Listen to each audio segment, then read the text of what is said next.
প্রিয় শিক্ষার্থী, আমরা যখন গ্রামাটিক্যাল বিভিন্ন রুলস পড়ি বা গ্রামার পড়ি তখন কিছু প্রবলেম হয় যেগুলো আসলে আমরা বুঝতে পারি না এটার আসলে মধ্যে এইগুলোর মধ্যে আসলে পার্থক্যটা কি। যেমন একটা বিষয় আজকে খুবই গুরুত্বপূর্ণ, আমি সম্প্রতি এটা ফেস করেছি, যার কারণে এটা নিয়ে আলোচনা করার চেষ্টা করছি। ওকে, একটা হচ্ছে ইন্টারজেকশন। ওকে, ইন্টার ইন্টারজেকশন।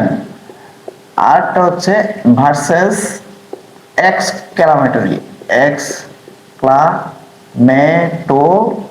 ওকে, এই ইন্টারজেকশন হচ্ছে এক্সক্লামেটরি, এই দুইটার মধ্যে আসলে বেসিক একটা পার্থক্য রয়েছে।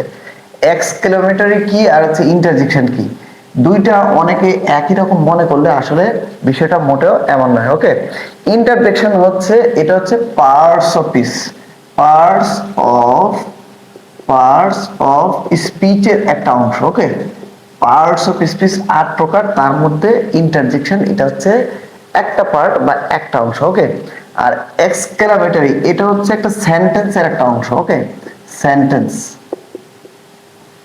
সেন্টেন্স বা বাক্যের একটা অংশ।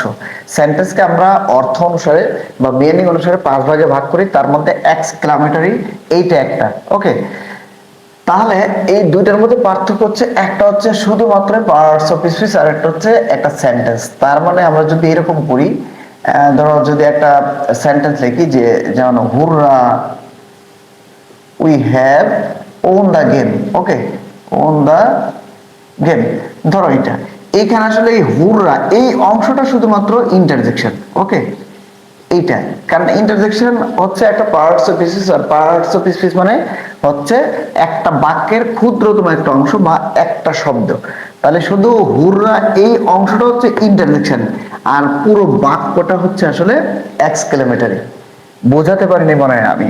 একটা বাক্যের মধ্যে এই যেমন হুররা এই এই শব্দটা ইন্টারজেকশন হচ্ছে একটা শব্দ। ওকে, আর এক্সক্লেমেটরি এটা হচ্ছে সেন্টেন্স। সেন্টেন্স মানে হচ্ছে পুরো বাক্য, এই পুরোটা মিলে হচ্ছে এক্সক্লেমেটরি, আর শুধু হুররাটা হচ্ছে ইন্টারজেকশন। ওকে।